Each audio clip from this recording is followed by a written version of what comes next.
हर साधु कहे संत कहे, हर साधु कहे संत कहे, सच और साहस है जिसके मन में, अंत में जीत उसी की रहे। तो अगर आप अच्छे हैं और सच्चे हैं, मतलब अगर आप अच्छे इंटेंशन से काम कर रहे हैं और अगर आप ईमानदारी से अपना काम कर रहे हैं, तो आपको रिजल्ट की चिंता नहीं करनी है, जीत आपकी ही होगी। सिर्फ आपको बिना थके, बिना रुके, बिना झुके, बिना डरे लगातार अपना काम करते रहना है। तो आइए शुरुआत करते हैं आज के हमारे इस सेशन की। आज हम लोग क्या देखने वाले हैं? आज हम लोग सबसे पहले रिकैप करेंगे, होमवर्क क्वेश्चंस डिस्कस करेंगे, फिर देखेंगे कॉन्सेप्ट ऑफ पोटेंशियल एनर्जी, एक बहुत ही इंपॉर्टेंट कॉन्सेप्ट है, और कुछ अलग अलग सिस्टम्स। आपके साथ है आज आपका प्रिय मित्र Sontu, all the way from जुलुलुलु। तो आइए करते हैं शुरुआत। Let's get started. हमने अभी तक क्या बातें समझी? हमने बातें ऐसी समझी कि यदि एक इलेक्ट्रिक फील्ड में किसी चार्ज को मूव करवाना हो, तो ये बिल्कुल वैसी ही बात है जिस तरह से कि हम ग्रेविटेशनल फील्ड में, ग्रेविटेशनल पुल में किसी ऑब्जेक्ट को मूव करवाते हैं। मतलब अगर मैं अगेंस्ट द पुल जा रहा हूं तो मुझको काम करना पड़ेगा, और अगर मैं इसको किसी हाइट से छोड़ देता हूं तो मुझे काम मिलेगा। और यही बात, इसी तरह की कुछ बात हमने समझी थी ग्रेविटेशन इलेक्ट्रोस्टैटिक फोर्स के लिए, इलेक्ट्रोस्टैटिक फील्ड के लिए। हाँ या ना? हमने क्या समझा था? हमने ये समझा था कि मान लीजिए ये है इलेक्ट्रिक फील्ड, आपने लगा दी पॉजिटिव इलेक्ट्रिक फील्ड, बहुत शानदार, बहुत शानदार, और आपने यहां पे रख दिया है एक चार्ज Q, और ये है आपकी इलेक्ट्रिक फील्ड E। ठीक है, तो इस चार्ज पे एक फोर्स लगना चाहिए, बिल्कुल लगना चाहिए। किस डायरेक्शन में लगना चाहिए? इस चार्ज पे एक फोर्स लगना चाहिए आगे की डायरेक्शन में। और वो फोर्स कितना होगा? वो फोर्स होगा F equals to Q times of E। बिल्कुल सही जवाब। तो यदि इस चार्ज को मैं मूव करवाना चाहूं, कहां? इस दिशा में, तो क्या मुझको काम करना पड़ेगा? बिल्कुल करना पड़ेगा। और जो काम मैं करूंगा वो कहां जाएगा? सर, वो सिस्टम की एनर्जी में स्टोर होगा। मतलब जो वर्क मैं कर रहा हूं, जो वर्क मैं अपनी बात कर रहा हूं, एक्सटर्नल फोर्स आप और मैं जो है, वो वर्क जो हम कर रहे हैं वो कहां जाएगा? वो सिस्टम की एनर्जी में स्टोर्ड होगा। वो स्टोर होगा, स्टोर्ड एज दी इलेक्ट्रोस्टैटिक, मैं शॉर्ट फॉर्म लिख रहा हूं ईपीई, आप फुल फॉर्म लिखना, electrostatic potential energy of the system. क्या ये सिस्टम बिल्कुल एक स्प्रिंग के सिस्टम की तरह है? समझते हैं सर क्या होता है स्प्रिंग का सिस्टम? बेटा ये होता है स्प्रिंग का सिस्टम। ये रहा एक स्प्रिंग, ये रही एक स्प्रिंग, और ये रहा एक ऑब्जेक्ट, ये रहा एक ऑब्जेक्ट। ठीक है, अब यदि आप इस ऑब्जेक्ट को पुश करते हैं, अब यदि आप इस ऑब्जेक्ट को पुश करते हैं, तो आप काम कर रहे हैं किसके अगेंस्ट काम कर रहे हैं? आप इस स्प्रिंग फोर्स के अगेंस्ट काम कर रहे हैं। यहां पे एक स्प्रिंग फोर्स है, मैं उसको Fs लिख रहा हूं।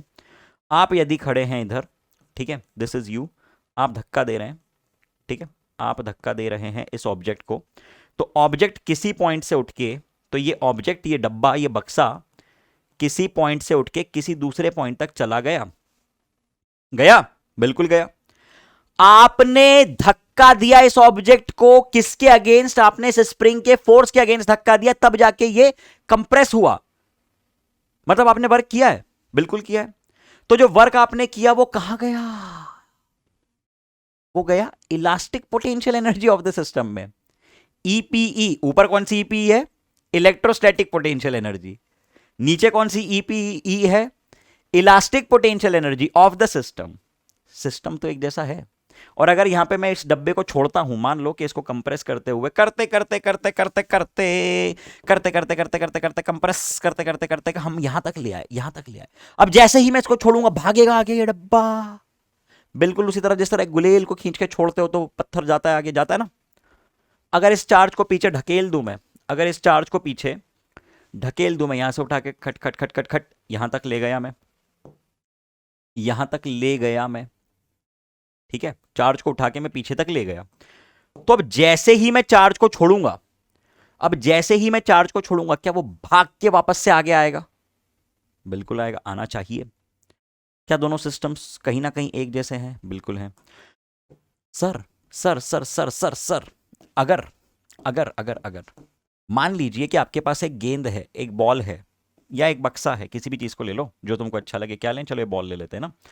अगर मैं इस बॉल को किसी एक पॉइंट से उठा के धीरे धीरे ऊपर लेके जा, अभी हम लोग सिर्फ समझ रहे हैं, सिर्फ थॉट रिवाइंड कर रहे हैं, ठीक है? सोचते चलो, बस तार जोड़ते चलो। 5-10 मिनट एक्स्ट्रा लगेंगे, लेकिन एकदम बेसिक जीरो ग्राउंड लेवल से समझेंगे कि चल क्या रहा है। तब जाके आप उसके सोल को पकड़ पाओगे, फील समझ पाओगे आप, है ना? डेफिनेशंस वगैरह, फॉर्मूला वगैरह सब हो जाएंगे। न्यूमेरिकल्स भी हम करेंगे बहुत सारे। पिछले क्लास का होमवर्क डिस्कस करूंगा पहले तो, 5 न्यूमेरिकल जो मैंने दिए थे, ठीक है? तो उससे आपकी सिंसेरिटी भी चेक होगी कि आप सिर्फ कह रहे हो कि आपको जो है बहुत बढ़िया रिजल्ट लाना है, या वाकई में यू मीन इट। कई लोग होते हैं ना, सिर्फ बोलते हैं कि हमको ये करना है, हमको वो करना है, हमको टॉप करना है, लेकिन होमवर्क तक नहीं करते हैं वो लोग। तो मुझे पता चलेगा, कमेंट में बताना अगर होमवर्क किया है तो, ठीक है? अब देखो, ये ऑब्जेक्ट पहुंच गए यहां तक, ये ऑब्जेक्ट पहुंच गए यहां तक। तो क्या इसको नीचे से ऊपर तक लेके जाने में, क्या इस गेंद को नीचे से ऊपर तक लेके जाने में मैंने कुछ काम किया है? हाँ जी, बिल्कुल काम किया है। कितना काम किया है सर? आपने इसको नीचे से ऊपर तक ले जाने में कितना काम किया है? आपने किसके अगेंस्ट काम किया है? हम लोगों ने तो काम किया है ग्रेविटेशनल पुल के अगेंस्ट। क्यों? क्योंकि ग्रेविटेशनल पुल लग रहा है नीचे, mg। बिल्कुल। कितना ऊपर ले गए हम इसको? हम इसको कुछ h हाइट तक ऊपर ले गए। हम इसको कुछ h हाइट तक ऊपर ले गए। तो क्या हमने काम किया है? हाँ जी, हमने काम किया है। और जो वर्क हमने किया वो कहाँ गया? वो गया पोटेंशियल एनर्जी। कौन सी potential energy? Gravitational potential energy of the system. गया? बिल्कुल गया।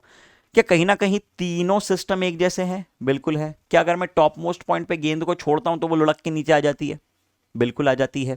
सर एक और एग्जाम्पल आपने दिया था, एक और एग्जाम्पल आपने दिया था लास्ट क्लास में, वो पाइप वाला एग्जाम्पल था कि जैसे मान लो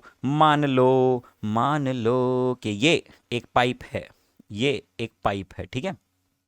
और इस पाइप के अंदर क्या है? इस पाइप के अंदर है पानी। इस पाइप के अंदर है पानी। इस पाइप के अंदर है पानी, ठीक है? पानी से खतरा है तुमको, संभल के रहना। सभी लोग नहाते नहीं हो ना, इसलिए तुम पानी भीग जाएंगे हम लोग। अब देखो, मान लो इस ये पाइप पड़ा हुआ है, पाइप में पानी पड़ा हुआ है, बहुत बढ़िया। अब अगर मैं इसको एक तरफ से उठा दूं, अगर मैं इस पाइप को उठा दूं एक तरफ से, अगर मैं इस पाइप को एक तरफ से उठा दूं, ऐसे कुछ तिरछा कर दूं, है ना? क्या ये पानी निकल जाएगा? हाँ जी, बिल्कुल निकल जाएगा, बिल्कुल निकल जाएगा, बह जाएगा पानी। क्यों बह जाएगा? पहले तो नहीं बह रहा था, पहले तो टिका हुआ था। मैं जैसे उठाते से ऐसा क्यों बुरा मान गया ये कि निकल गया? बोले नहीं, हमको नहीं रहना पाइप के अंदर, हम तो जा रहे हैं। क्यों चला गया छोड़ के ये? क्योंकि क्योंकि आपने एक तरफ से उठाया, आपने पोटेंशियल का डिफरेंस क्रिएट किया ए और बी एंड के बीच में। मतलब आपने एक तरफ से उठा दिया तो ये पॉइंट हायर एनर्जी पे चला गया, या मैं ऐसा कहूं कि हायर पोटेंशियल पे चला गया, और ये पॉइंट कम पोटेंशियल पे है, जिस वजह से अंदर का पानी बह गया। अरे बाबा देखो, ऐसा ऐसा ऐसा ऐसा बाहर निकल गया। अरे देवा, देख रहे हो? ये है राजू, चला गया पानी। क्या कुछ कुछ इमेजेस क्लियर हो रही हैं? कुछ थॉट्स क्लियर हो रहे हैं कि बेसिकली इलेक्ट्रोस्टैटिक सिस्टम में चल क्या रहा है, मैकेनिकल सिस्टम्स में क्या चल रहा है? अब हमने एक स्टेटमेंट दिया था, हमने एक स्टेटमेंट दिया था कि सर यदि आप बताना चाह रहे हो पोटेंशियल, यदि आप बताना चाह रहे हो पोटेंशियल, तो आप किसके पोटेंशियल की बात कर रहे हो? हम किसी चार्ज के पोटेंशियल की बात कर रहे हैं। सर चार्ज कहां है? जैसे ये मान लो, ये मैंने बना दिया एक चार्ज, ये मैंने ले लिया एक चार्ज, ठीक है? क्यू चार्ज, ये मैंने ले लिया एक क्यू चार्ज, बड़ी अच्छी बात है। और मैं इसके जरिए किसी पॉइंट पी पे कितना पोटेंशियल है ये बताना चाह रहा हूं। तो आखिरकार मैं बताना क्या चाह रहा हूं? सवाल यह है कि अगर मैं ये कहूं कि इस पॉइंट पे कितना पोटेंशियल है, तो मैं क्या कहना चाह रहा हूं? मैं ये कहना चाह रहा हूं कि इस पॉइंट पे इलेक्ट्रिक फील्ड का किसी दूसरे चार्ज पे कितना इन्फ्लुएंस होगा। कहीं ना कहीं मैं ये बात करना चाह रहा हूं। कैसे? इस बात का तो कोई लेना देना ही नहीं। आप एक तरफ बोल रहे हो कि इस पॉइंट का पोटेंशियल, दूसरी तरफ बोल रहे हो कि उस पॉइंट पे इस चार्ज का किसी तीसरे चार्ज पे कितना इंफ्लुएंस होगा, थोड़ा सरल भाषा में समझाओ। ठीक है, मान लीजिए मान लीजिए मान लीजिए कि इस चार्ज की जो इलेक्ट्रिक फील्ड है ना, वो कहां तक है, वो यहां तक है। देखते चलना, बिल्कुल इतना डिकोड करके बताऊंगा तुमको बातों को, जितनी इसकी गहराइयां हो सकती हैं, जितने इसके बेसिक्स हो सकते हैं, उतने लेयर्स में हम लोग घुसेंगे डिस्कशन में। ठीक है, बस ध्यान देते चलना। नजरें हटी, दुर्घटना घटी। ठीक है, आपको दिखने लग जाएगा, आपको चार्ज दिखने लग जाएगा, आपको उसकी फील्ड दिखने लग जाएगी, बैठे बिठाए तुमको वहां पे से दूसरा चार्ज आता हुआ दिखने लगेगा। इतने लेवल तक लेके जाऊंगा अंदर में, ध्यान से देखते चलना बस। ठीक है, अब जैसे मान लो कि ये चार्ज की यहां तक इंफ्लुएंस है, इस चार्ज का उस आखिरी लाइन तक प्रभाव है। इन्फ्लुएंस का मतलब प्रभाव। इस चार्ज का इस लाइन के बाहर कोई अस्तित्व नहीं है, कोई एग्जिस्टेंस नहीं है, उसकी इलेक्ट्रिक फील्ड सिर्फ यहां तक है, आखिरी लाइन ये है। ठीक है, तो मैंने क्या किया, मैंने तुमको बोला कि बेटा यहां पे आके खड़े हो जाओ, और यहां पे तुम लोग खड़े हुए हो। ठीक है, आपका नाम लिख लो, राजू, मोनू, गुड्डू, सोनू, पिंटू।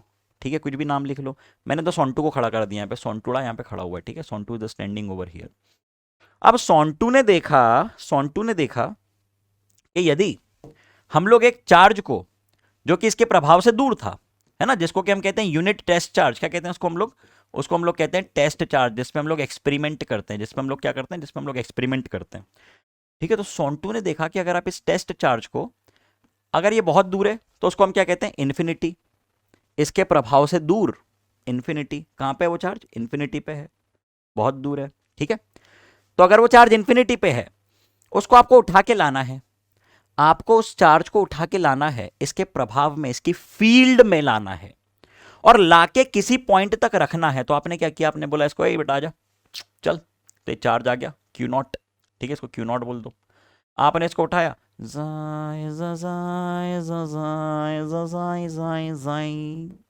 और इस पॉइंट पे लाके रख दिया। समझना बात को, सुनते चलना, ध्यान से देखते चलना। ठीक है, ये पॉइंट है पी, और ये पॉइंट है कुछ, या तो ए और बी बोल देते हैं। ठीक है, ये पॉइंट ए, ये पॉइंट बी है। आपने क्यू चार्ज को उठाया, और जैसे ही आपने उसको आगे बढ़ाया, आप जैसे ही इसकी फील्ड में आए, तो आप पे उस चार्ज का रिपल्शन लगना शुरू हुआ। पॉजिटिव चार्ज है ना, पॉजिटिव फील्ड ऐसी ऐसी बाहर निकल रही होगी। तो इस चार्ज के कारण फील्ड लाइंस बाहर निकल रही हैं, दिख रही हैं सबको, फील्ड लाइंस बाहर निकलती हुई दिखनी चाहिए। ठीक है, फील्ड लाइंस बाहर निकल रही हैं। जैसे ही ये चार्ज रीजन में आया, वैसे ही फील्ड लाइंस ने उस पर धक्का लगाया। अब ये चार्ज को आप आगे खींच रहे हो, बोल रहे हो आजा आजा आजा, कुछ नहीं बेटा, मड्डर यहां पे लेके आ गए।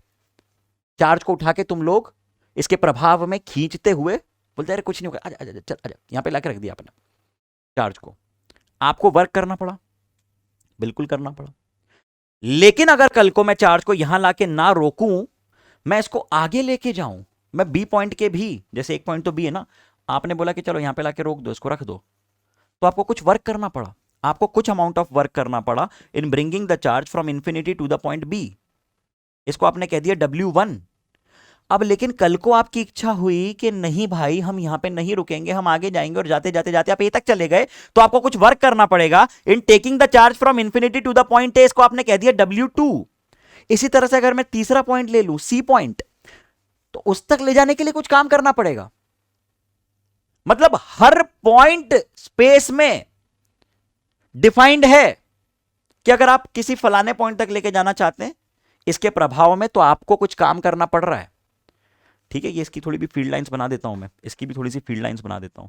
जैसे ये मानो ये इसकी फील्ड लाइंस है, ये और डॉट डॉट डॉट, मतलब वो अनंत तक जा रही है ना। तार जोड़ते चलना, सुनते चलना बात, ये बात ठीक है। हाँ ठीक, बढ़िया लग रहा है डायग्राम। तो मतलब क्या निकला इस पॉइंट का, इस पॉइंट का मतलब ये निकला कि अगर मैं यहां तक लाना चाहूं तो मुझे कुछ अलग अमाउंट ऑफ काम करना पड़ेगा, यहां तक लेके आना चाहूं तो मुझे कुछ अलग अमाउंट ऑफ काम करना पड़ेगा। साहब अगर मैं बी तक लाना चाहूं तो मुझे कुछ अलग अमाउंट ऑफ काम करना पड़ेगा, अगर मैं ए तक लेके जाना चाहूं तो मुझे कुछ अलग अमाउंट ऑफ काम करना पड़ेगा। मतलब इसका मतलब क्या निकल रहा है, इसका मतलब यह निकल रहा है कि अगर एक चार्ज के प्रभाव में मैं किसी भी पॉइंट तक किसी दूसरे चार्ज को लेके आना चाहूं तो मुझको एक प्रॉपर्टी डिफाइन करनी पड़ेगी पहले तो, और वो प्रॉपर्टी, वो स्पेस की क्वांटिटी, वो रीजन की क्वांटिटी, वो इसके आसपास की एरिया की क्वांटिटी, वो पैरामीटर जो रिलेटेड है किसी चार्ज के द्वारा उत्पन्न होने वाली इलेक्ट्रिक फील्ड से, वो कहलाता है पोटेंशियल। और इसको अब मैथ्स के फॉर्म में कैसे डिफाइन कर सकते हैं हम लोग? हमने कहा कि आप तो ये बताओ कि वहां से लेके यहां तक लाने में तुमको काम कितना करना पड़ा है। हमने कह दिया कि वहां से लेकर यहां तक लाने में work done in bringing the charge from अनंत यानी infinity to a point A is W this much. ठीक है ना? अब उसने ये कहा कि देखो कल को अगर तुम क्यू नॉट चार्ज ला रहे हो, छोटा चार्ज ला रहे हो तो अलग काम करना पड़ेगा, बड़ा चार्ज लाओगे तो अलग करना पड़ेगा, और बड़ा लाओगे तो और अलग करना पड़ेगा, क्योंकि चार्ज जैसे ही आएगा उस पर फोर्स अलग लगेगा। लगेगा ना यार? बिल्कुल लगेगा। तो जैसे जैसे वो चार्ज चेंज होगा वैसे वैसे तुम्हारा वर्क चेंज होगा। मतलब मैं अलग चार्ज लाया, राजू अलग चार्ज लाया, सोनू अलग चार्ज लाया, मोनू अलग चार्ज लाया, सबके वर्क अलग अलग आए, हमारी यूनिफॉर्मिटी कैसे डेवलप होगी? इसलिए हमने बोला कि फालतूगिरी नहीं करनी है, यूनिट पॉजिटिव टेस्ट चार्ज लाओ। क्या लाओ? यूनिट पॉजिटिव टेस्ट चार्ज लाओ। तो आप कल से कैसा चार्ज लेके आओगे? यूनिट पॉजिटिव टेस्ट चार्ज लाओगे। और यूनिट पॉजिटिव टेस्ट चार्ज को अनंत से लेके आने में किसी पॉइंट तक जो काम करना पड़ रहा है वो कहलाएगा उस पॉइंट का पोटेंशियल। ओ हो। और जो वर्क आप करते हो वो कहां जाता है? सर वो जाता है उसकी एनर्जी में। तो यही फॉर्मूला आप ऐसे भी डिफाइन कर सकते हो। इसकी यूनिट क्या बनेगी? इसकी यूनिट बनेगी, वर्क या एनर्जी की यूनिट होती है जूल पर कूलम। ओ हो। जूल पर कूलम होती है पोटेंशियल की यूनिट। चित्र वित्र बना लो, बढ़िया लग रहा है, सुंदर सा एकदम। ठीक है, बना लिया? तो चलो आओ जरा बातों को हम लोग लिख लेते हैं, जो कि हम ऑलरेडी कर चुके हैं। सर फिर भी आप इतना समय क्यों लगा रहे हो? क्योंकि बेसिक चीज है, मैं चाहता हूं कि आप इसकी लेयर्स में जाएं। पहली बात, पहले लेक्चर में एक बेसिक रफ आइडिया आपको मैंने दिया, ठीक है, कि आपको समझ में आ गया कि पोटेंशियल क्या होता है। आज के लेक्चर में मैं आपको एक लेयर और अंदर लेके गया पोटेंशियल में, और लेके जाऊंगा और इंट्रोड्यूस करूंगा कॉन्सेप्ट ऑफ पोटेंशियल एनर्जी। तो ये डेफिनेशन हम लोग ऑलरेडी देख चुके हैं कि पोटेंशियल, इलेक्ट्रिक पोटेंशियल सबसे पहले क्या है? एक स्केलर प्रॉपर्टी है। अब ये किसकी प्रॉपर्टी है? अब आप जोड़ोगे शब्दों को, अब आप शब्दों को जोड़ पाओगे। किसी भी पॉइंट की प्रॉपर्टी है। किस पॉइंट की प्रॉपर्टी? जो कि रखा हुआ है किसी रीजन में इलेक्ट्रिक फील्ड के। एक नॉर्मल इंसान के लिए, जिसने ये सारी एनालिसिस नहीं की है, इसको फील नहीं किया है, उसके लिए सिर्फ शब्द हैं, और आपके लिए एक एक शब्द, एक एक पिक्चर है। पढ़ो पहली लाइन को फिर से। Electric potential is a scalar property. किसकी? एवरी पॉइंट की। कहां पे? Region in electric field. पहला statement, at a point in electric field potential is defined as the interaction energy of a unit positive charge. ओ हो, क्या बात है। If at a point in electric field a charge Q naught has a potential energy U, then the electric potential is U divided by Q naught। क्या मतलब निकला? कि अगर किसी चार्ज को आपने लाके यहां पे रख दिया, जैसे लेट्स से आपने Q naught चार्ज को यहां रख दिया, अब इसके पास कितनी एनर्जी है? क्या मैं अगर किसी बॉल को यहां से उठा के यहां लेके जाता हूं, उसके पास पोटेंशियल एनर्जी होती है? बिल्कुल होती है। ठीक है, छोड़ोगे नीचे आएगी ना। ऊपर तक लेके जाने में आपने काम किया है कि नहीं? बिल्कुल किया है। उसी तरह से इसके पास यहां से यहां तक लाने में आपने वर्क किया है, इतना। एनर्जी कितनी है? इतनी। पोटेंशियल क्या है? Energy divided by charge. तो ये बन गई आपकी एक डेफिनेशन, लिखी हुई है। ठीक है, लिखी हुई है डेफिनेशन लास्ट लेक्चर में। आगे बढ़ा दूं? ठीक है, अगली definition. Potential energy of a charge in an electric field is defined as the work done in bringing the charge from infinity to a given point in the electric field। ये बात भी देख चुके हैं 10 बार हम लोग। अभी मैं कम से कम 4-5 बार ये बात कह चुका हूं, अलग अलग शब्दों में। अंग्रेजी में भी डेफिनेशन आ गई है, समझ लिया, लिखना सीख लिया, कोई दिक्कत वाली बात नहीं होनी चाहिए। Similarly, we can define electric potential as the work done in bringing a unit positive charge from अनंत यानी infinity to a given point। और मैंने एक स्पेशल बात बताई थी इसके बारे में, कैसे लाना है आपको, ऑब्जेक्ट कैसे लेके आना है। हटा दिया मैंने उस स्लाइड को। ऑब्जेक्ट इन्फिनिटी से एक पॉइंट तक लाना है, लेकिन कैसे लाना है, वो स्पेशल टर्म थी एक, कोई बताएगा? चैट में लिख दो, कैसे लाना है? लाना है आपको कांस्टेंट स्पीड पे, लाना है आपको कांस्टेंट स्पीड पे, bringing that charge from infinity to a given point at constant speed, या तो ऐसा कह लो एट जीरो एक्सेलरेशन, या तो ऐसा कह लो कि स्लोली। ठीक है, क्यों? ये बात भी बताई थी, क्योंकि अगर आपने इसको एक्सेलरेट करवा दिया तो कुछ अमाउंट ऑफ वर्क चले जाएगा इसके एक्सेलरेशन में। चलिए चलिए चलिए चलिए चलिए, बातें देख चुके हैं, चर्चा बढ़ा दी जाए आगे। तो यहां पे से किसी भी पॉइंट का पोटेंशियल कैसे बताया था आपने, क्या फॉर्मूला डिराइव किया था? सर हमने किसी भी पॉइंट का पोटेंशियल जो कि क्यू चार्ज रख रहा है, ठीक है, क्यू चार्ज के से आर डिस्टेंस पे यदि कोई पॉइंट है तो उसका पोटेंशियल कितना होगा, जैसे मैं इसको P कह दूं तो P पॉइंट का पोटेंशियल कितना होगा, वो होगा K times of Q divided by R, K times of Q divided by R, K times of Q divided by R। ठीक, KQ बटे R, बहुत बढ़िया है ना। आगे बढ़ाते हैं बातों को बढ़ाते हैं आगे। क्या हम लोगों ने ये सिस्टम भी देख लिया था? क्या हम लोगों ने ये सिस्टम भी देख लिया था? बिल्कुल देख लिया था सर। क्या होता है इसमें? इसमें आपने एक रिंग ली थी और एक रिंग के कारण आपको किसी पॉइंट पे पोटेंशियल निकालना था। रिंग के पास चार्ज था Q, रिंग का रेडियस था A, और रिंग से आप x डिस्टेंस पे अवेलेबल थे और ये डिस्टेंस को आपने स्मॉल r कह दिया। ठीक है, तो मैंने आपको क्या तरीका कहा? मैंने आपको यह कहा कि आप सिर्फ एक छोटा सा हिस्सा ले लीजिए, आप सिर्फ एक छोटा सा हिस्सा ले लीजिए, आप सिर्फ एक छोटा सा हिस्सा ले लीजिए जो कि है dq, जो कि है dq, और आप dq चार्ज के एलिमेंट के कारण p पॉइंट पे छोटू सा पोटेंशियल बताइए, वो कहलाएगा dv। ठीक है, मैं लिख रहा हूं साफ साफ, potential at p due to element dq। ठीक है, due to element dq, due to, ये तो टंग ट्विस्टर हो गया, ड्यू टू एलिमेंट dq कितना बन जाएगा? dv बन जाएगा।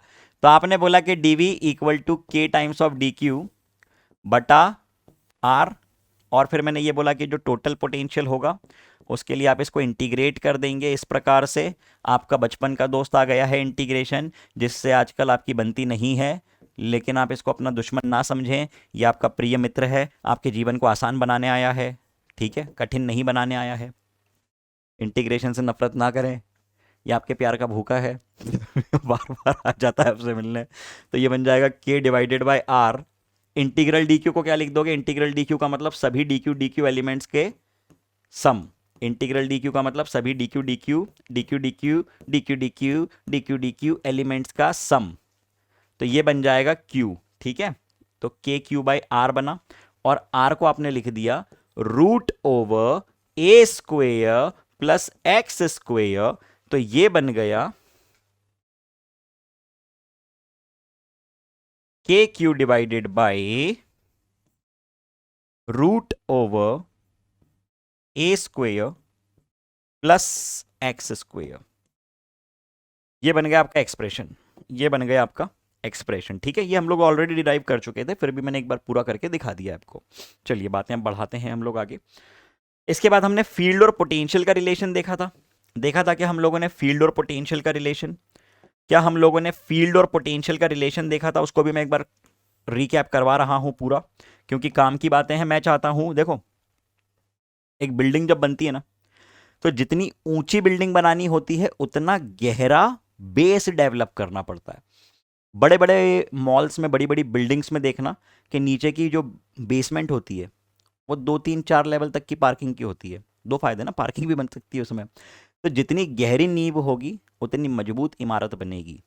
तो इसलिए ये जितनी बेसिक्स हैं, इसको मैं तो ले ही रहा हूं बार बार, आप लोग घर पे कम से कम 2 3 4 5 10 बार एक एक शब्द को फिर से पढ़िए, एक एक डेफिनेशन को वापस से गो थ्रू कीजिए, एक एक डेरिवेशन को फिर से कीजिए। छोटे से छोटा सवाल जो मैं लेक्चर में ले रहा हूं, कहीं ना कहीं बहुत बड़ा कॉन्सेप्ट है, उसको 3 4 5 बार वापस कीजिए, बस और कुछ नहीं करना है आपको। मैं गारंटी ले रहा हूं आपकी JEE मेंस, नीट, CUET एक डिसेंट लेवल पे प्रिपेयर्ड रहेगी, और डेफिनेटली आपकी बोर्ड्स एग्जाम के पहले हड़बड़ाओगे नहीं, कॉन्फिडेंस रहेगा। यही तो कॉन्फिडेंस होता है, कॉन्फिडेंस कम्स विद क्लैरिटी।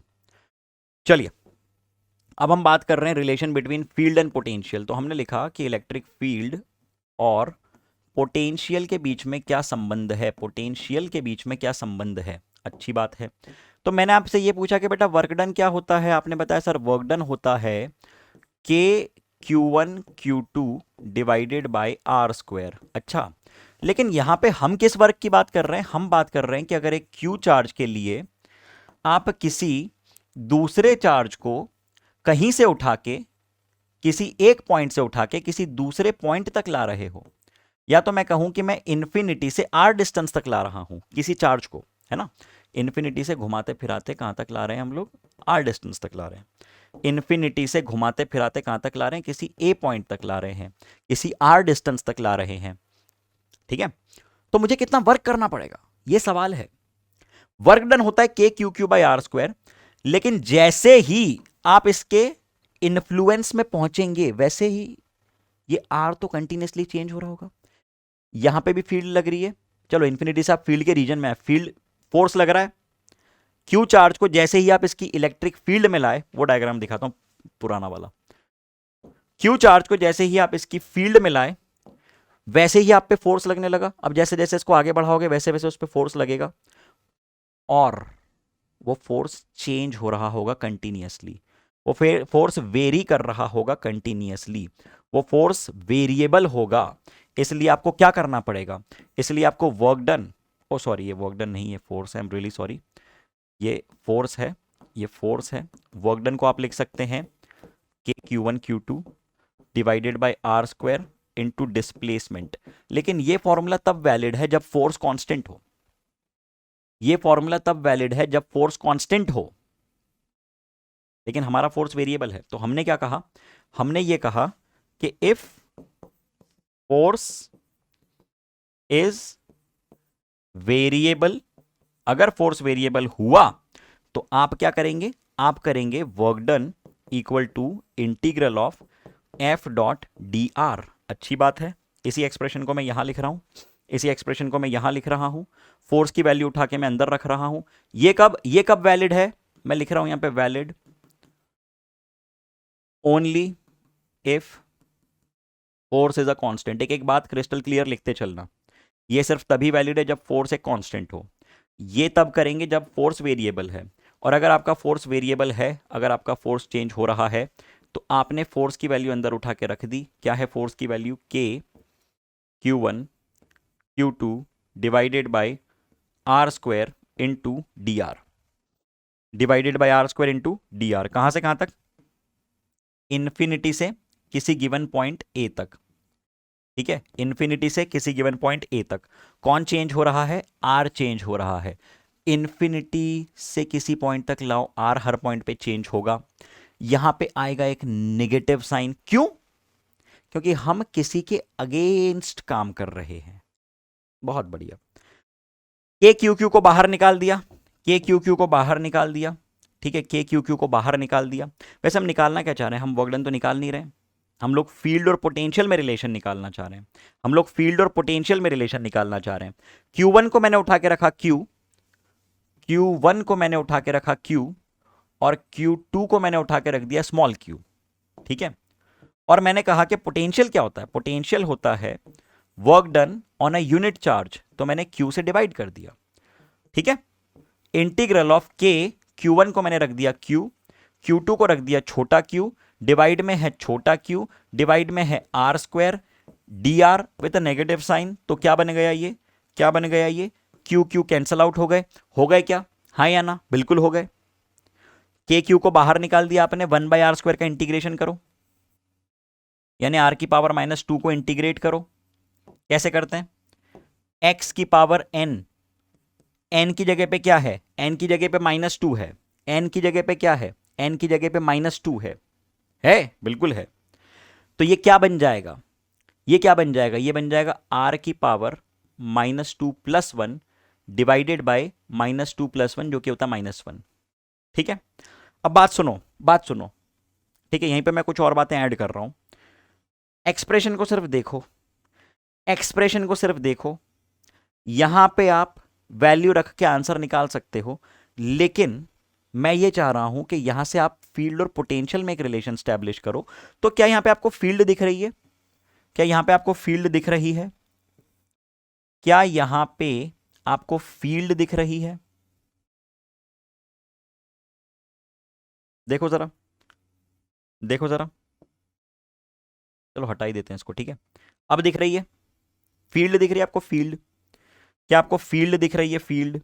क्या आपको फील्ड दिख रही है, फील्ड? क्या आपको फील्ड दिख रही है? हाँ जी सर, ये रहा KQ/R²। तो क्या हम लोग पोटेंशियल का फॉर्मूला -इंटीग्रल ऑफ E.dr लिख सकते हैं? हाँ जी बिल्कुल लिख सकते हैं, बिल्कुल ही लिख सकते हैं। तो लिख दिया, काम की बात है, बहुत काम की बात। लिखो जरा, लिखो जरा सभी लोग। अगले पेज पे लिख रहा हूं ये बात मैं, अगले पेज पे ऐड ऑन कर रहा हूं ये बात। क्या कहा हम लोगों ने? हम लोगों ने ये कहा कि जो पोटेंशियल है that is equal to -integral of E.dr। तो यहां से आप पोटेंशियल की एक यूनिट और बता सकते हैं, फील्ड इनटू डिस्टेंस। फील्ड होती है न्यूटन पर कूलम और डिस्टेंस होता है मीटर, तो वही बात आ गई, न्यूटन मीटर पर कूलम। और एक बात बताइए, सुनते चलना सभी लोग, अगर ये फील्ड है, थोड़ी मोटी फील्ड हो गई, पतली फील्ड बनाते हैं। ठीक है, अगर ये इलेक्ट्रिक फील्ड है, अगर ये इलेक्ट्रिक फील्ड है, अगर ये इलेक्ट्रिक फील्ड है E, अगर ये इलेक्ट्रिक फील्ड है E, और आप किसी एक पॉइंट से किसी एक पॉइंट तक जा रहे हैं, A से B तक अगर आप जा रहे हैं, समझना, तो आप A पॉइंट का मतलब हायर पोटेंशियल है या लोअर पोटेंशियल है? A और B में से पोटेंशियल हायर किसका है और लोअर किसका है? सर कैसे पता चलेगा? आप ऐसे सोचिए, आप ऐसे सोचिए कि अगर ये एक पॉइंट चार्ज है, अगर ये एक पॉइंट चार्ज है, सुनना है ना, फील करना बात को, थोड़ा सा भी जोड़े रखना तार। सवाल समझ में आया? ए और बी में से हायर पोटेंशियल किसका, लोअर किसका, लिख देता हूं यहां पे मैं। पोटेंशियल ऑफ ए यानी VA VB, VA greater than VB या VA लेस देन VB, ये सवाल है, ये सवाल है, VA ग्रेटर देन VB या VA लेस देन VB। अब इसका लॉजिक समझते हैं, एक्सप्लेनेशन समझते हैं। जैसे मान लो ये अगर एक चार्ज है, तो इस चार्ज से इलेक्ट्रिक फील्ड लाइंस ऐसे बाहर निकलनी चाहिए, ऐसे बाहर निकलनी चाहिए, ऐसे बाहर निकलनी चाहिए, ऐसे बाहर निकलनी चाहिए, हाँ या ना, हाँ या ना? अगर ये एक चार्ज है, अगर ये एक चार्ज है, तो इलेक्ट्रिक फील्ड लाइंस इस तरह से बाहर निकलनी चाहिए ना। अगर ये चार्ज है तो इलेक्ट्रिक फील्ड लाइंस ऐसे बाहर निकलनी चाहिए, बिल्कुल निकलनी चाहिए।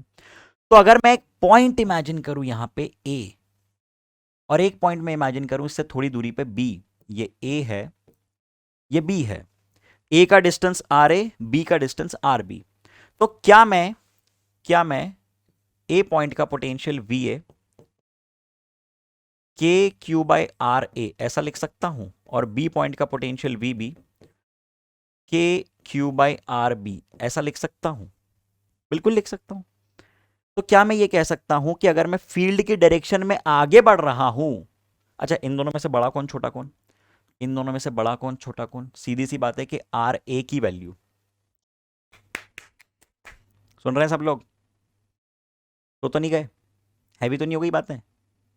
सवाल क्या है बताओ, इसमें से बड़ा कौन छोटा कौन, A और B में से कौन बड़ा, क्या सोच रहे हो?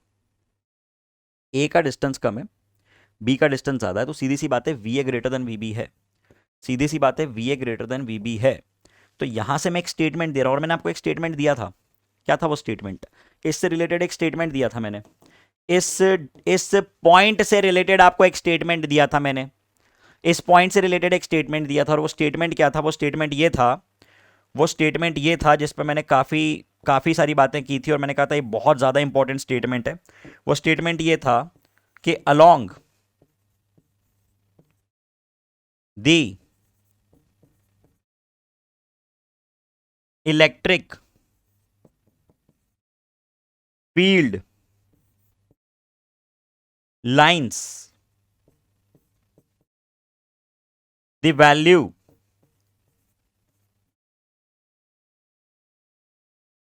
ऑफ पोटेंशियल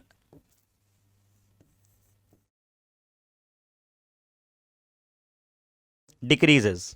याद है ये स्टेटमेंट दिया था मैंने, along the direction of electric field lines the value of potential decreases. यही लॉजिक यहां लगाओ, यही लॉजिक यहां लगाओ।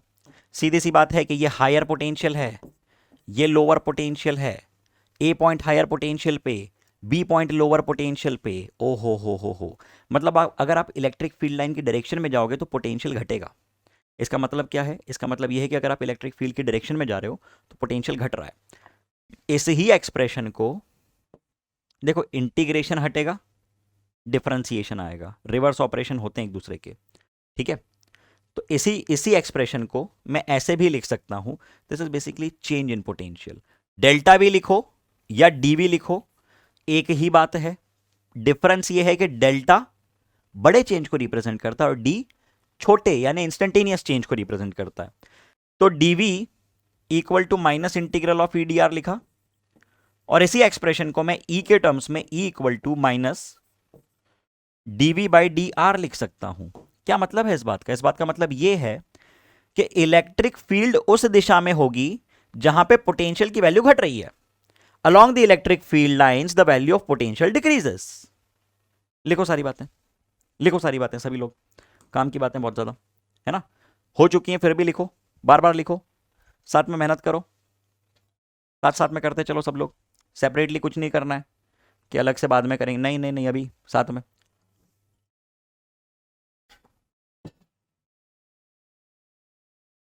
ठीक है, चलिए, उम्मीद करता हूं कि इतनी बातें बिल्कुल क्लियर है। अब आ रहे हैं हम लोग होमवर्क के सवालों पे। पहला सवाल आपके सामने था होमवर्क का, ये रीड कीजिए सवाल को क्या कहता है। The potential of a large liquid drop, the potential of a large liquid drop when 8 liquid drops are combined is 20 volt. The potential of each drop was, बढ़िया सवाल है, बढ़िया लॉजिक है। देखो क्या बोल रही है, आराम से सुनना, ठीक है, फिर से पढ़ो सवाल को।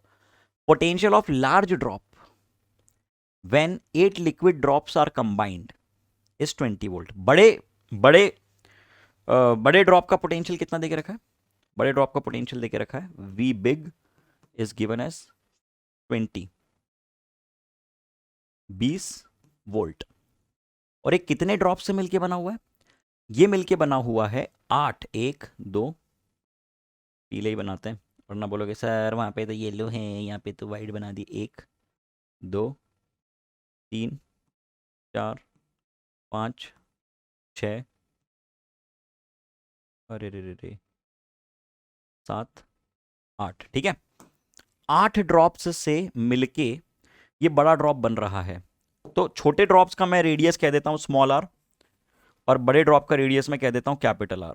बड़े ड्रॉप का रेडियस में कह देता हूं कैपिटल आर, छोटे ड्रॉप का रेडियस आपने कह दिया स्मॉल आर। आपको क्या निकालना है?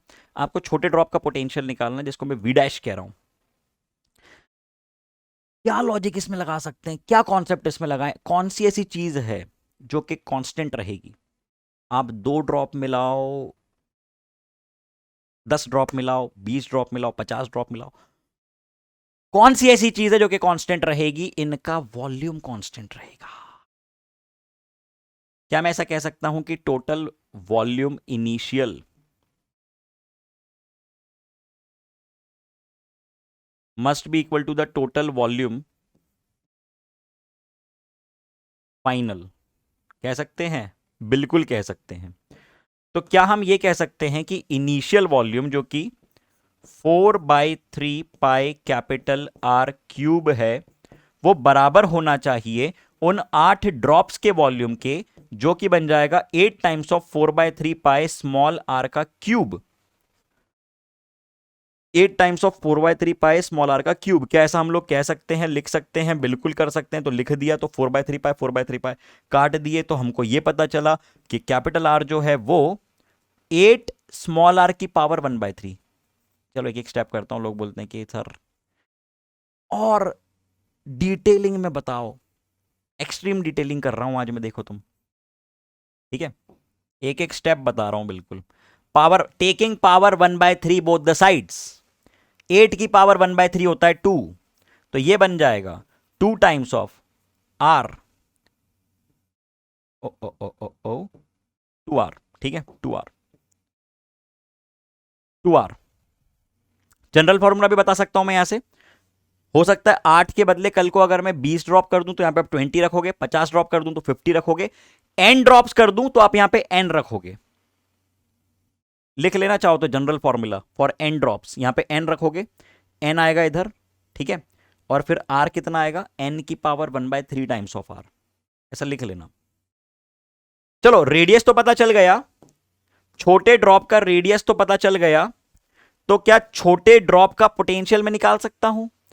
सर पोटेंशियल में दो चीजें होती हैं। पोटेंशियल के फॉर्मूले में दो चीजें होती हैं। जैसे बड़े की मैं बात करूं ना तो k times of capital Q divided by r। इसी तरह से अगर आप छोटे ड्रॉप के पोटेंशियल की बात करोगे v डैश, तो उसमें आपको छोटे ड्रॉप का चार्ज भी तो चाहिए। ओ हाँ, चार्ज की तो हमने बात ही नहीं की।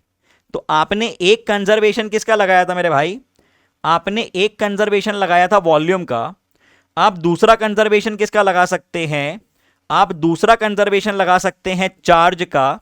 तो आप यह भी तो कह सकते हैं कि जो टोटल चार्ज इनिशियल है,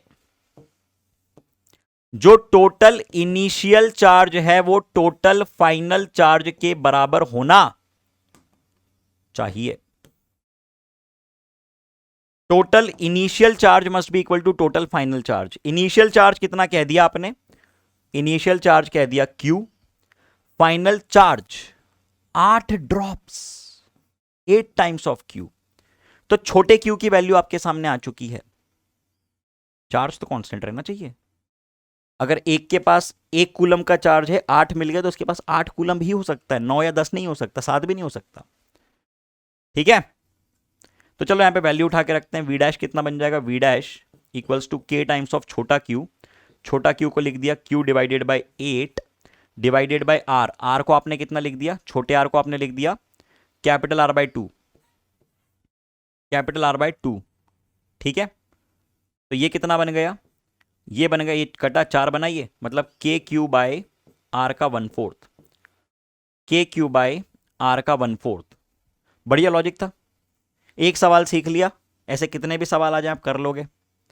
ठीक है, तो वी डैश आपके सामने आ चुका है 1/4 of K Q by R. V dash आपके सामने आ चुका है 1/4 of K Q by are.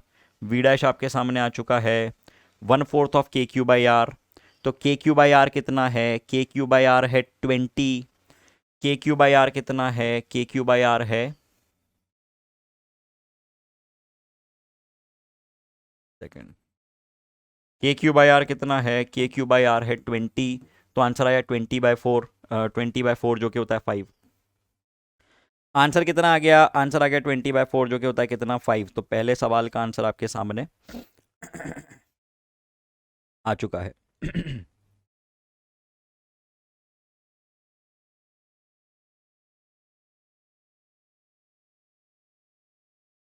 ठीक है, क्लियर है इतनी बातें? चलो बातें बढ़ाते हैं आगे। तो चलिए अब आते हैं दूसरे सवाल पे। अगला सवाल आपके सामने है, ये रीड कीजिए। जिसने नहीं किया है अभी तक, अभी कीजिए और आंसर भेजिए कमेंट में। If 40 joule of work is to be done in moving a charge of -500 coulomb from A to B, what is the magnitude of potential difference? Magnitude of potential difference, बस यही वो point है जिस पे आपको ध्यान देना है। प्लस माइनस की चिंता अब आपको नहीं करनी है। सीधे सीधे आप लोग लिख सकते हैं वर्क डन और पोटेंशियल डिफरेंस के बीच का relation. Work done equals Q times of delta V। बहुत बढ़िया, बहुत शानदार। तो आइए ज़रा डेटा रख देते हैं उठा के। आपको क्या दे के रखा हुआ है? आपको 40 जूल का वर्क दे के रखा है, क्योंकि हमें सिर्फ मैग्नीट्यूड निकालना है तो मैं चार्ज का भी मैग्नीट्यूड ही रख रहा हूं, so that we calculate directly the magnitude. और आंसर आपके सामने आ चुका है, कितना कितना बन जाएगा ये, 0.08 वोल्ट। आसान सवाल, मेरा मानना है कि ये तो आप सबसे बन ही गया होगा, इजी सवाल था बिल्कुल। चलिए अब अगले सवाल पे आते हैं। Let's come to the next question. पढ़ो जरा सवाल को, क्या कहता है ये सवाल। 2 points A and B are maintained at potential of 18 volt and -5 volt respectively. What will be the work done in moving 150 alpha particle from A to B? 150 alpha particle, ठीक है। और फिर से यहां पे सिर्फ मैग्नीट्यूड दे के रखा है वर्क का, प्लस माइनस की बातें नहीं की हैं। तो आइए जरा कैलकुलेट करते हैं। हमें मालूम है वर्क डन क्या होता है, वो होता है Q times of delta V। ठीक है सर, चार्ज कितना है बेटा, आप कितने अल्फा पार्टिकल्स को लेके जा रहे हो, सर हम 150 अल्फा पार्टिकल्स को लेके जा रहे हैं। तो बेटा 150 अल्फा पार्टिकल्स का चार्ज कितना बन जाएगा, सर एक अल्फा पार्टिकल का चार्ज कितना होता है बेटा, ट्वाइस दैट ऑफ प्रोटॉन। तो ये कितना बन जाएगा, ये बन जाएगा 150 into 2 times of E,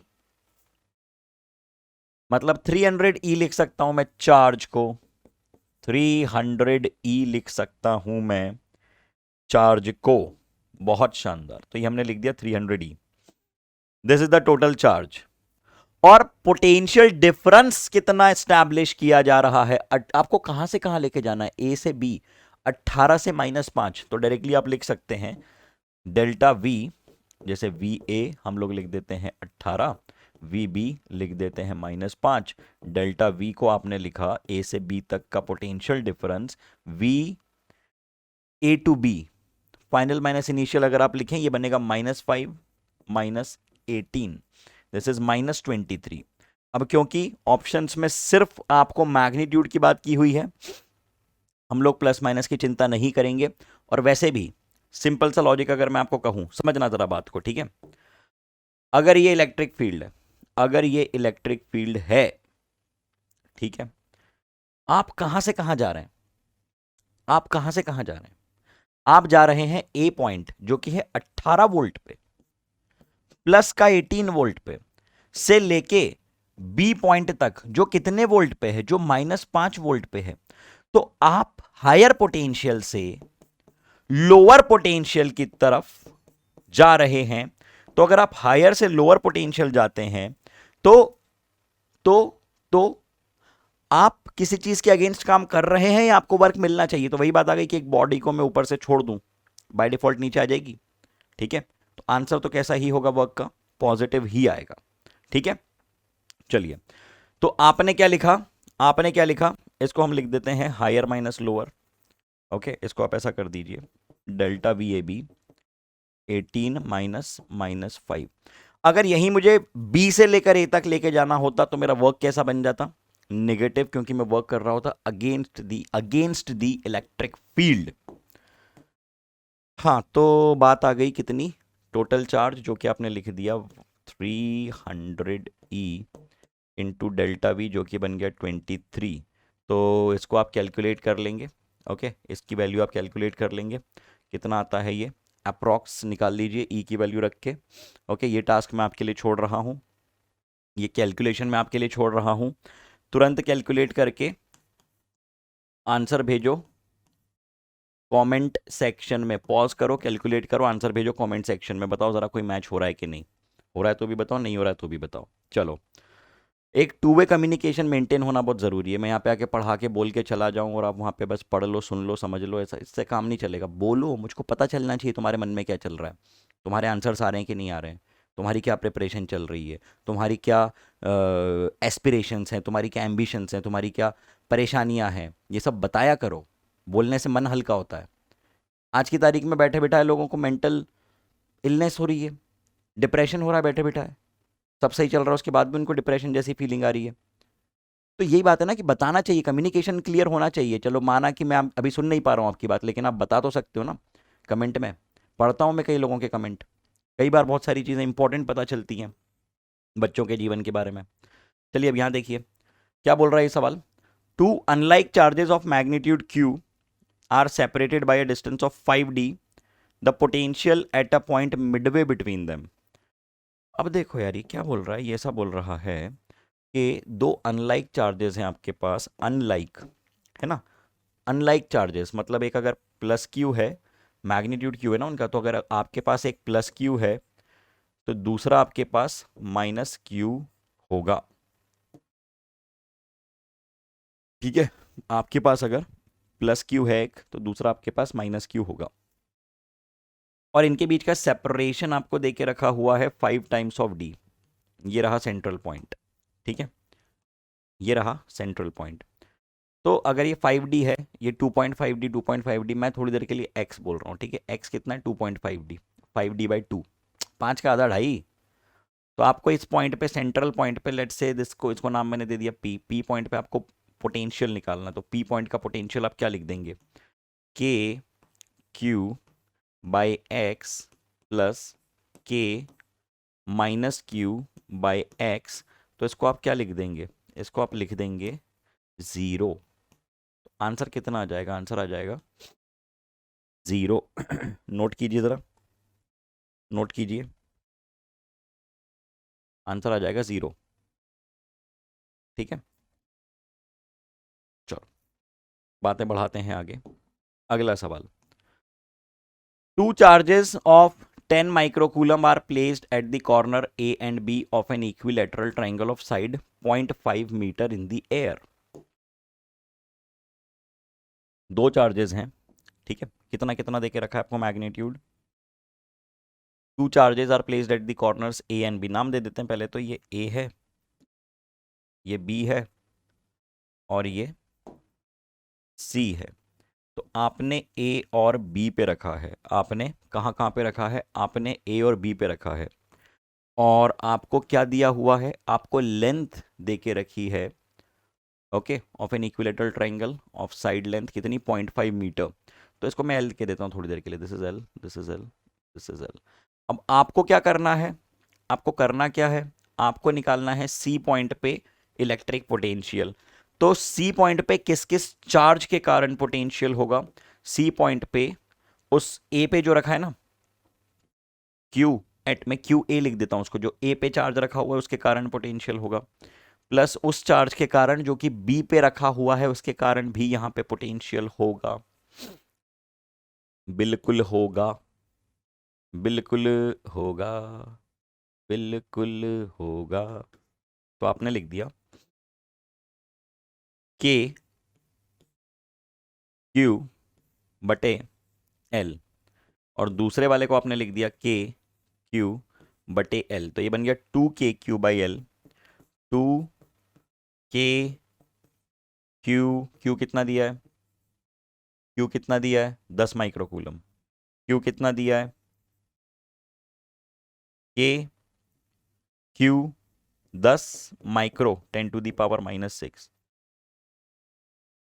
divided by L, L कितना दिया है 0.5, 0.5 कितना होता है 1/2, ठीक है, तो ये 2 यहाँ चला गया, 2 2 ज़ा 4, 4 9 ज़ा 36, मतलब 3.6 वाली टर्म होगी, ठीक है, ये 36 बन गया, और यहाँ पे 10⁻⁴ और 9 कितना होता है 13, तो 10⁻, हमने कोई यूनिट ठीक से नहीं रखी है क्या, एक बार चेक कर लेते हैं।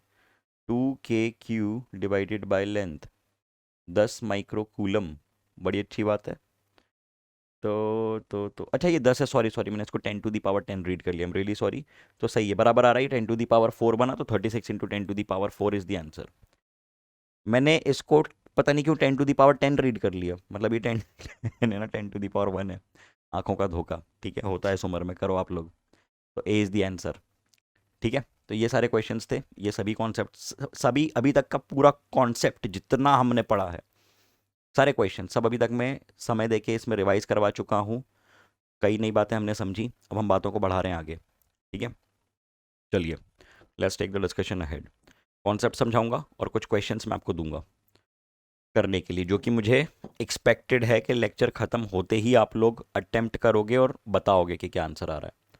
अब देखो पोटेंशियल एनर्जी, अभी तक हम इतनी बातें समझ चुके हैं कि यदि किसी चार्ज के नज़दीक आप दूसरे चार्ज को लाना चाहो तो उसमें आपको काम करना पड़ता है, और वो जो काम करते हो वो एनर्जी के रूप में स्टोर होता है।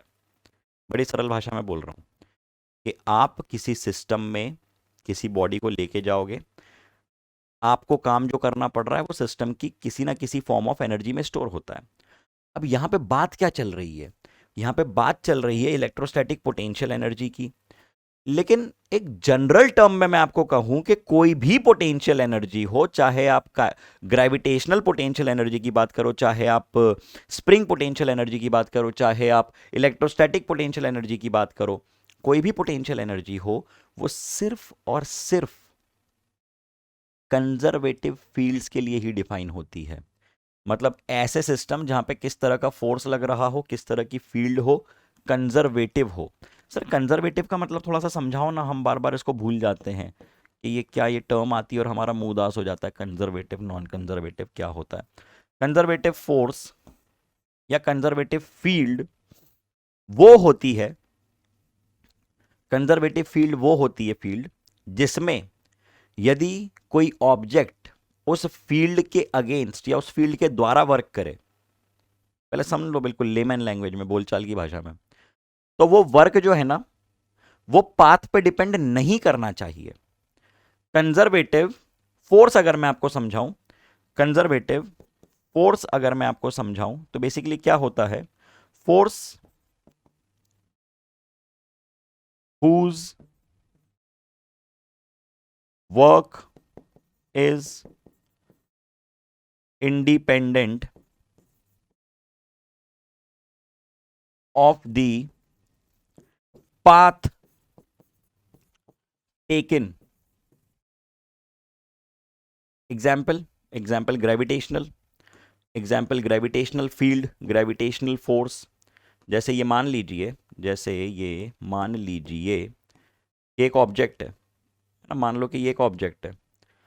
अब इस ऑब्जेक्ट को आप ए से लेके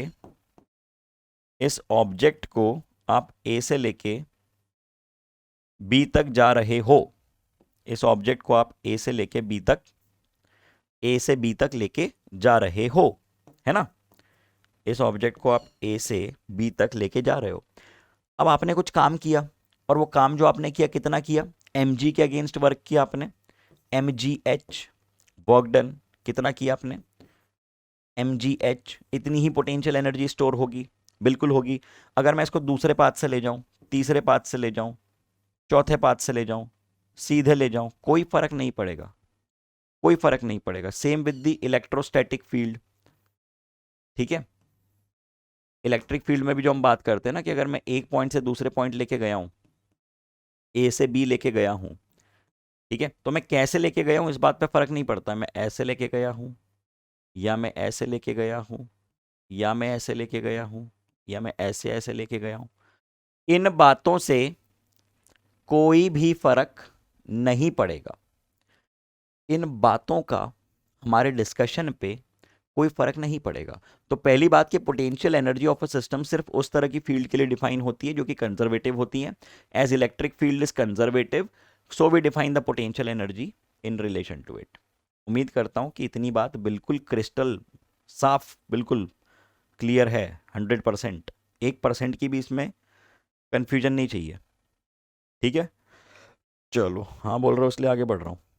आइए अब कुछ बातों को और बढ़ाते हैं आगे, लिखते चलना। ये नोट्स आपके पास होने चाहिए, एक एक शब्द आपके पास होना चाहिए, बार बार उसको पढ़ना है आपको। Potential energy of a system of particle is defined as, चलो ठीक है, अब डेफिनेशन पे आते हैं, हाईलाइट करता हूं।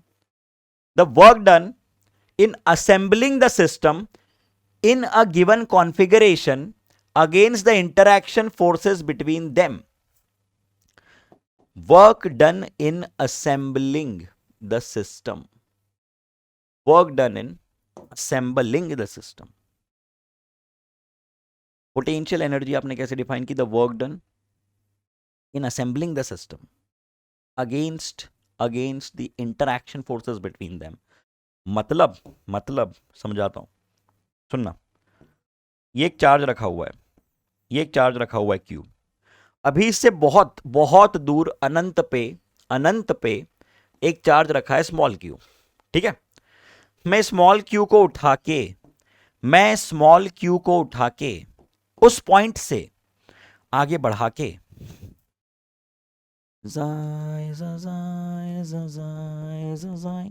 यहां लाके रखना चाहता हूं, कुछ आर ए डिस्टेंस पे मैं स्मॉल क्यू को उठा के ऐसे ऐसे ऐसे ऐसे ऐसे ऐसे यहां पे लाके रखना चाहता हूं, ठीक है। ये मैं करना चाहता हूं, ऐसा मैं करना चाहता हूं। तो इस प्रक्रिया में मैंने कितना काम किया है, और जो मैंने काम किया है वो कहां गया है, वो गया है सिस्टम की पोटेंशियल एनर्जी में। इसको उठा के यहां तक लाने में जो मैंने काम किया वो गया सिस्टम की पोटेंशियल एनर्जी में। तो इसी ही बात को समझने का एक और तरीका यह है कि ये सिस्टम बनाने में जो काम करना पड़ा, सिस्टम असेंबल करने में जो काम करना पड़ा, किसके अगेंस्ट, इनके इंटरैक्शन के अगेंस्ट। काम किसके अगेंस्ट करना पड़ता है, जैसे ये घुसता है इसकी फील्ड में तो ये धक्का देता है ना, या खींचेगा। आप चाहते हो कि आप कांस्टेंट वेलोसिटी पे लाओ, तो उनके इंटरैक्शंस के अगेंस्ट आपको जो काम करना पड़ रहा है वो स्टोर होगा सिस्टम की पोटेंशियल एनर्जी में। तो इस बात को आप लिखिए, इस बात को आप। अब देखो, इलेक्ट्रोस्टैटिक पोटेंशियल एनर्जी को हम दो तरीके से डिफाइन कर रहे हैं। पहली बात आपने कही interaction energy of charge particles of a system. Interaction energy मतलब मान लो कि मेरे पास एक सिस्टम है, फॉर एग्जांपल मेरे पास एक सिस्टम है, ये मेरे पास सिस्टम है, इसमें 3 चार्जेस रखे हैं, 1 2 3। ये 3 चार्जेस मेरे पास रखे हुए हैं Q1 Q2 Q3। तो Q1 का Q2 के साथ क्या लेना देना है, Q2 का Q3 के साथ, Q1 का Q3 के साथ क्या संबंध है, क्या इंटरैक्शन है इनके बीच में। मतलब आप इसको ऐसे इमेजिन करो कि शुरुआत में यहां कोई नहीं था, वहां कोई नहीं था, सब अनंत में बस रहे थे। आपने इंफिनिटी से उठाया Q1 और उसको ले आए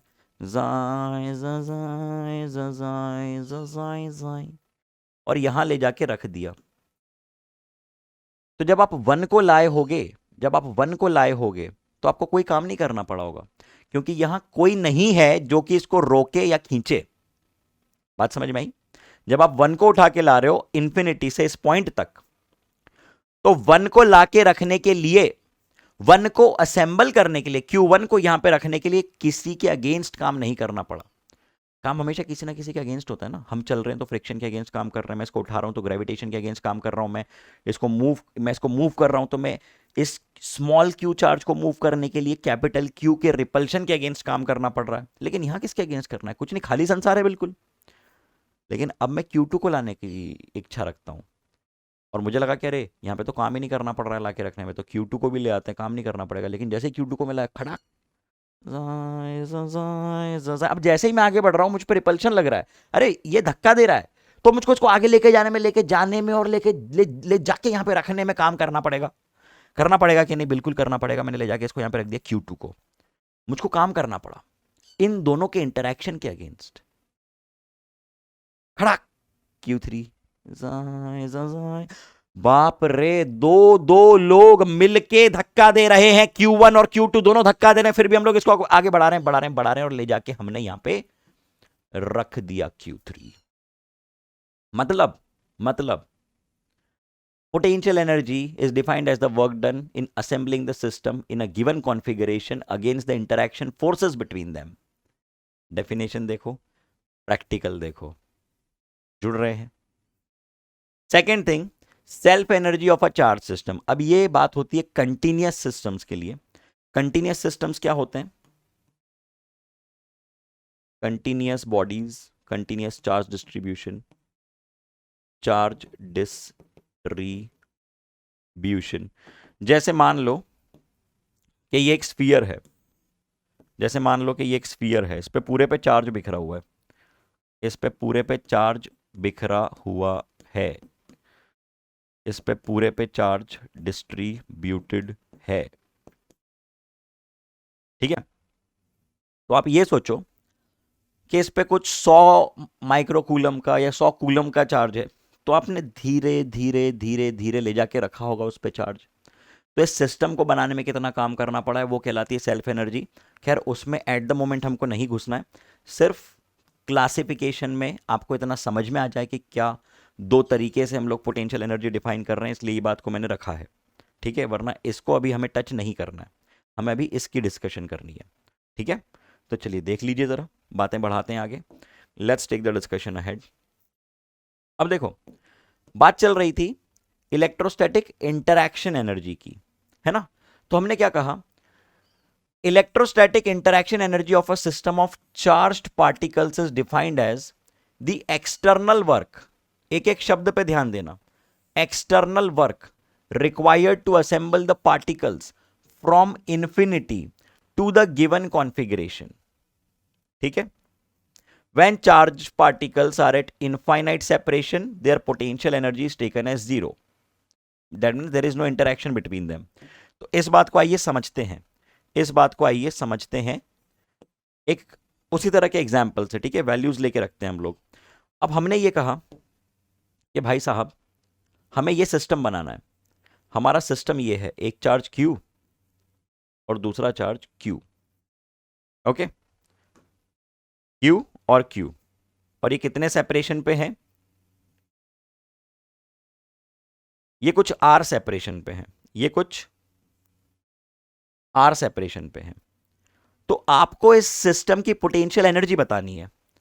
अब आप ऐसे इमेजिन करो, अब आप ऐसे इमेजिन करो, टुकड़ों टुकड़ों में करेंगे सवाल को, ये सिस्टम है ना, कि शुरुआत में कोई नहीं था, शुरुआत में कोई नहीं था, दोनों कहां बैठे हुए थे, दोनों इन्फिनिटी पे बैठे हुए थे, दोनों इन्फिनिटी पे बैठ के गप्पे मार रहे हैं, है ना, एक अलग इन्फिनिटी पे, एक अलग इन्फिनिटी पे, मतलब काफी दूर दूर है इन शॉर्ट। अब आपने उठाया एक चार्ज को, अब आपने उठाया एक चार्ज को, कैपिटल Q को, और उठा के यहां पे लाके आपने रख दिया, ठीक है, दिस इज Q।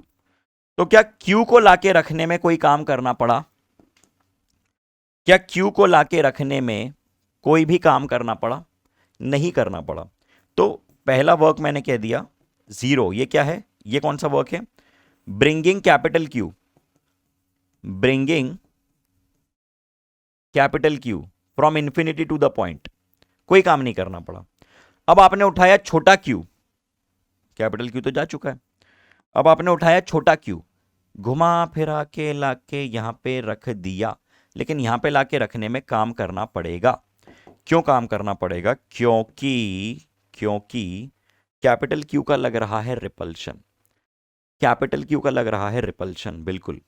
और जैसे ही ये एंटर करेगा, जैसे ही छोटा Q एंटर करेगा बड़े Q की फील्ड में, वैसे ही उस पर लगना शुरू हो जाएगा रिपल्शन, बिल्कुल।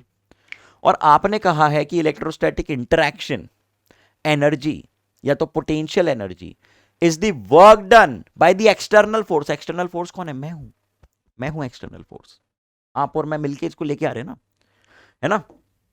तो हमने क्या कहा, हमने ये कहा कि मान लो अगर आपको एक चार्ज, अगर आपको जस्ट अ सेकेंड, एक चार्ज उठा के लाना है और यहां पे रखना है, अगर आपको एक चार्ज उठा के लाना है और यहां पे रखना है, तो आपको काम करना पड़ेगा, बिल्कुल करना पड़ेगा।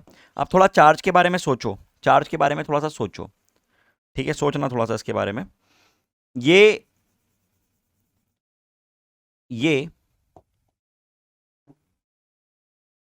जो चार्ज है स्मॉल Q, ठीक है, अब आप इसको आगे बढ़ाना चाह रहे हो, आप इसको आगे बढ़ाना चाह रहे हो, सुनना बात ध्यान से, मैंने कुछ रैंडम डिस्टेंस x पे चार्ज को कंसीडर कर लिया, और मैं इसको कितना आगे बढ़ाऊंगा, मैं इसको dx डिस्टेंस आगे बढ़ाऊंगा, मैं इस चार्ज को dx डिस्टेंस आगे बढ़ाऊंगा, मैं इस चार्ज को dx डिस्टेंस आगे बढ़ाऊंगा, ठीक है।